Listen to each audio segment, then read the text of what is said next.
Ladies and gentlemen, would you please welcome onto stage Sir Jason Winters.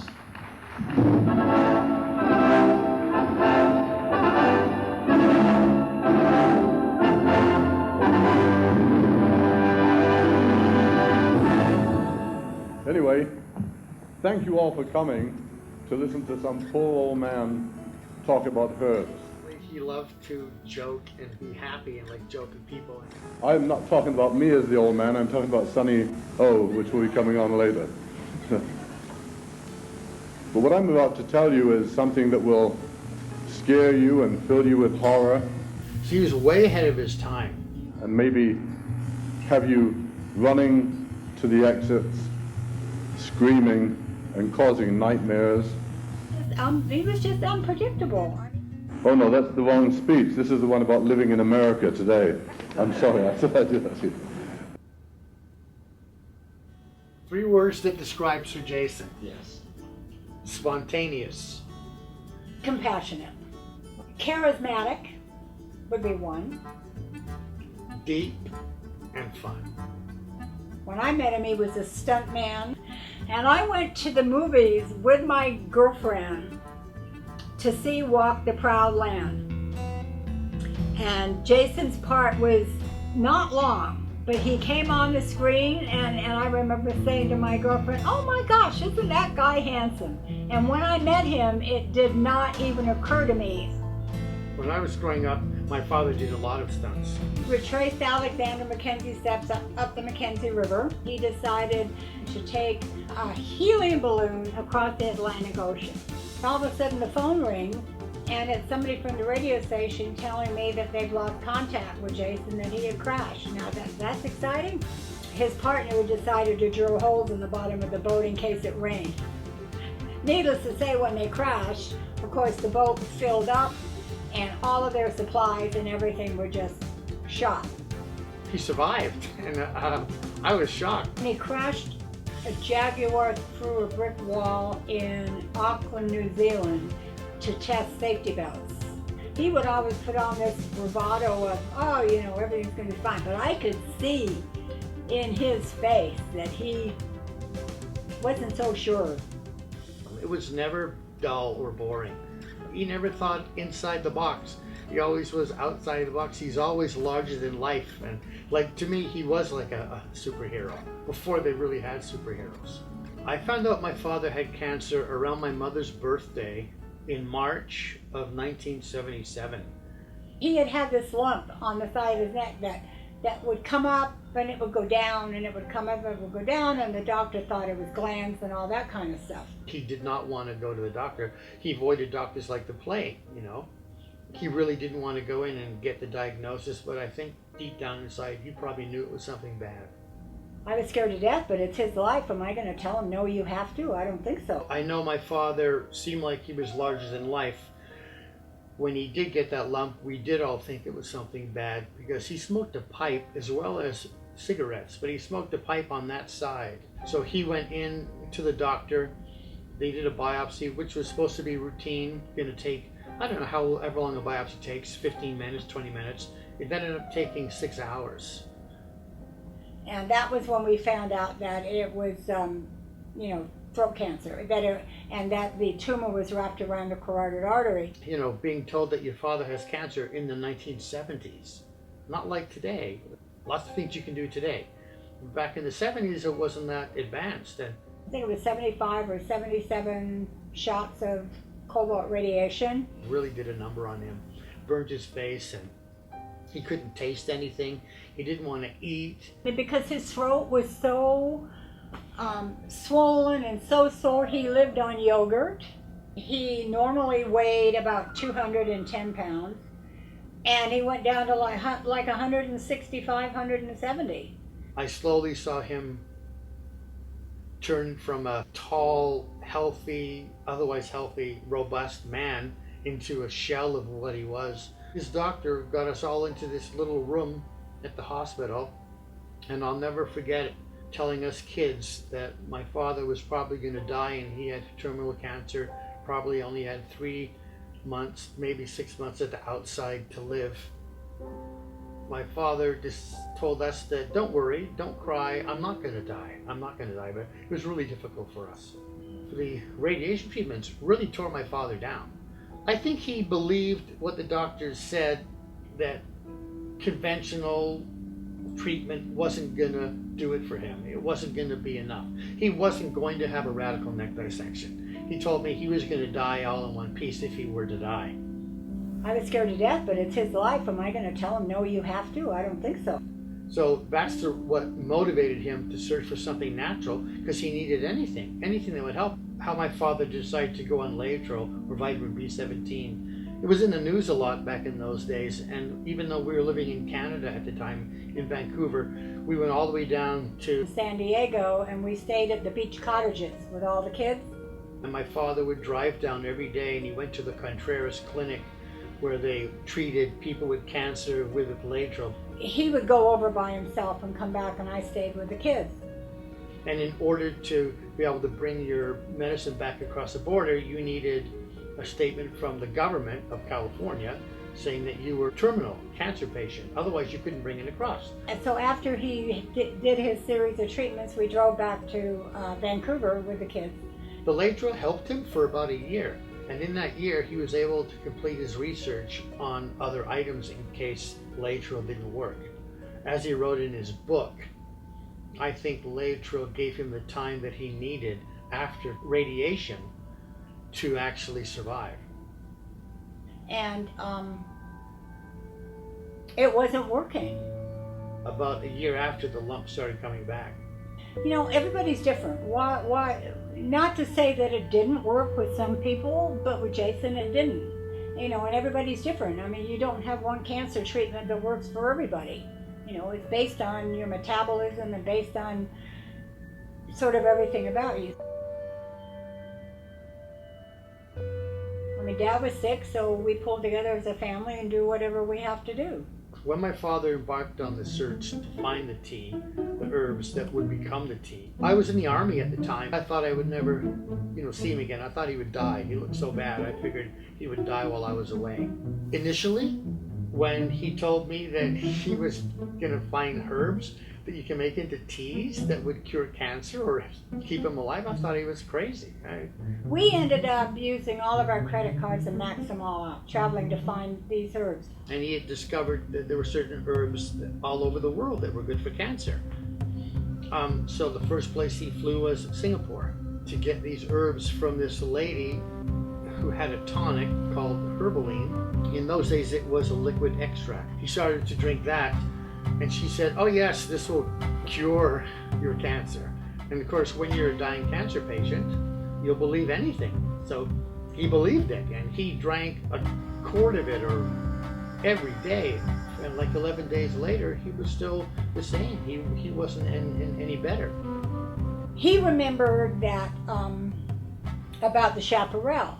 Well, during breaks in making one of his movies, it was called Walk the Proud Land with Audie Murphy, my father would go and sit with the Native Americans.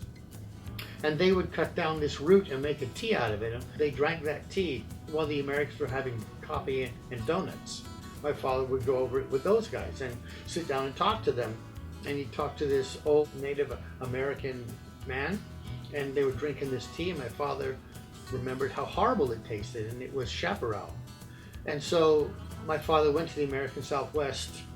He bought the chaparral tea. He started drinking that on its own. That didn't help him. My father had heard about the native people of Europe, and they would drink something called red clover. Also, it was mentioned many times in the Bible.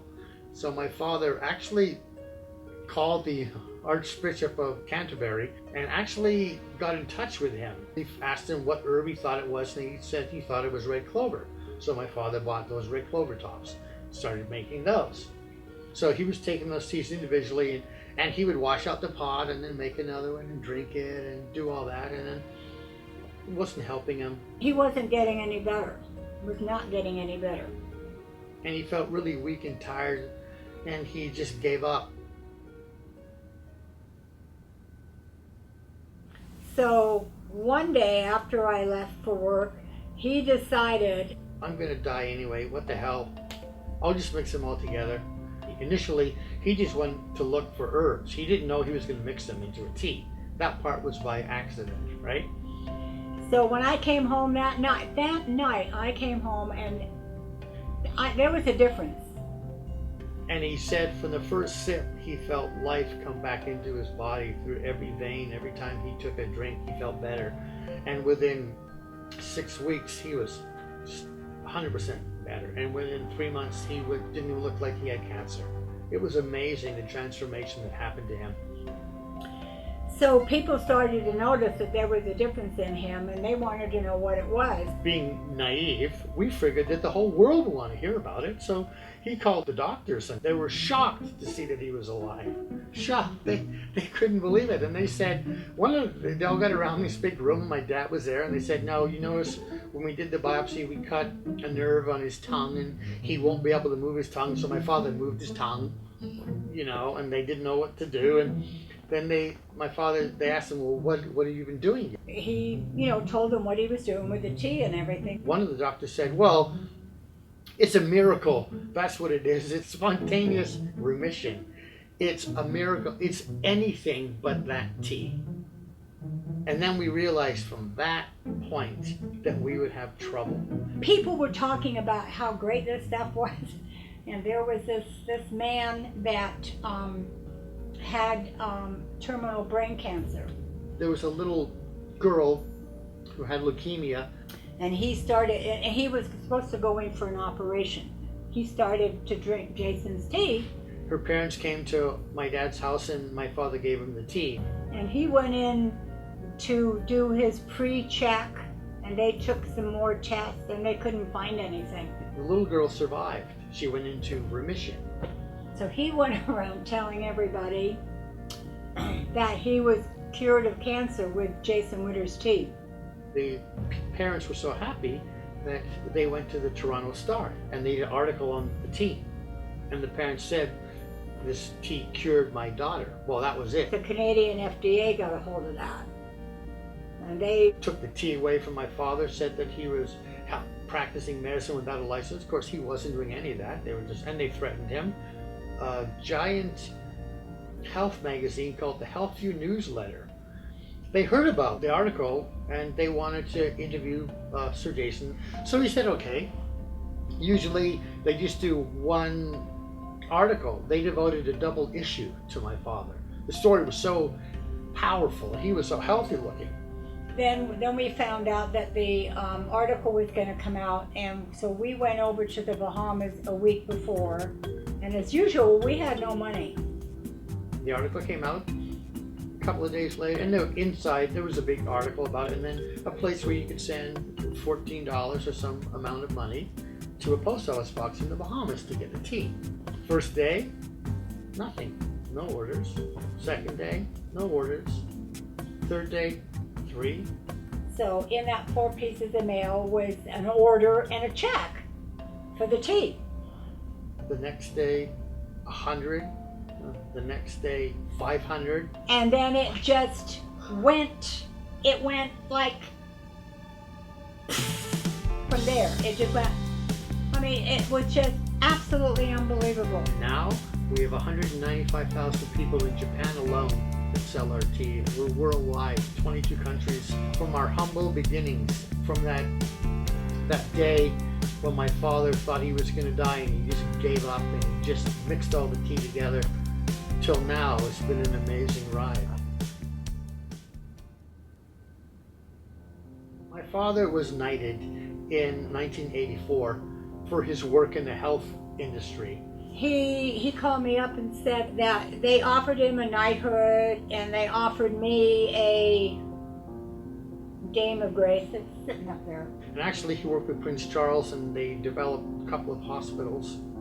They call it integrated medicine. It was quite a ceremony. It was very impressive.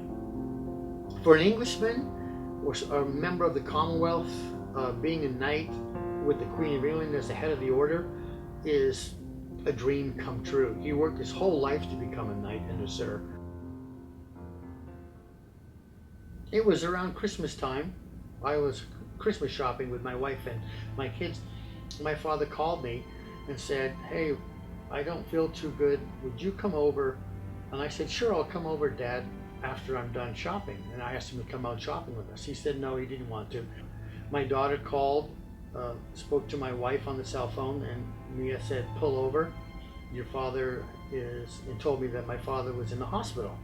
And then Raymond called me and he said that Dad had had a heart attack and I needed to come to the hospital. I got there, I went to the emergency room where he was, and I could see him in the distance. I said, I'm with Sir Jason Winters, and they're like, oh, go right in. I was on my way to the hospital when my other son, Robin, called me, who was in Tucson. It just so happened that I could see him, and I was probably 40 or 50 feet away, and I could hear him calling for me. He was still moving then. Said, Mom, where are you? And I said, I'm on my way to the hospital. And he said, well, pull over for a minute. So I did, and he said, Mom. I said, what? He said, Dad's gone. His brain was already dead. There was no activity. And I think that's when you're dead, when your brain is passed away. Just because they're keeping you alive on a machine, that's exactly what my father didn't want. My friend who was a doctor, Dr. Scott, he came over, found out on a Sunday what was happening, came to the hospital, read my father's chart, and told me that, you know, your father is dead, Ray. Everything that made Sir Jason is gone. Everything that he was is already gone. His brain is dead. And it was really sad because I did, and I thought about our whole life together in that second. And I've struggled with that one. How long should I have waited? A little bit longer? Maybe he would have had another miracle. But I think for him, God's plan for him was over. He had come back from the grave once before. He'd already beat cancer, and he'd already done everything that he was supposed to do.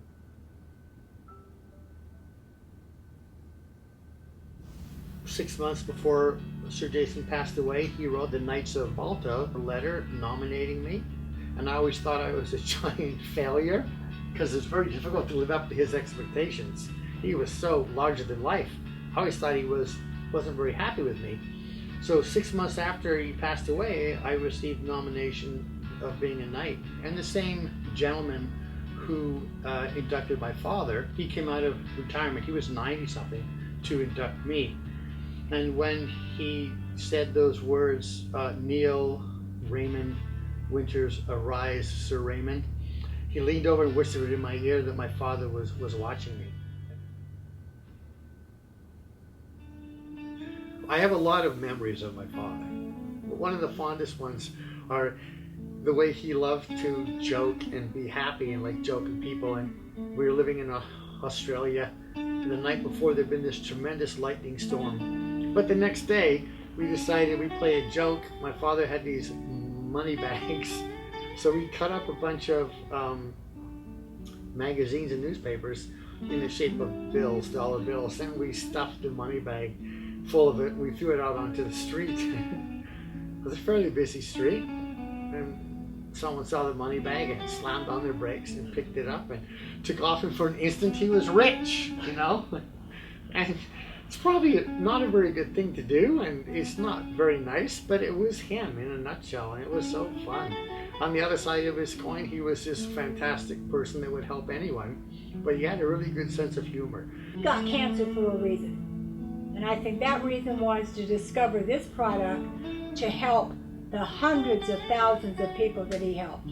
I think that's the reason why he got cancer. If you're asking what I would like my kids and my grandkids and their kids to remember about him, was that he devoted his life to helping people, and he made a difference in this world, and that's what I would hope that they would remember.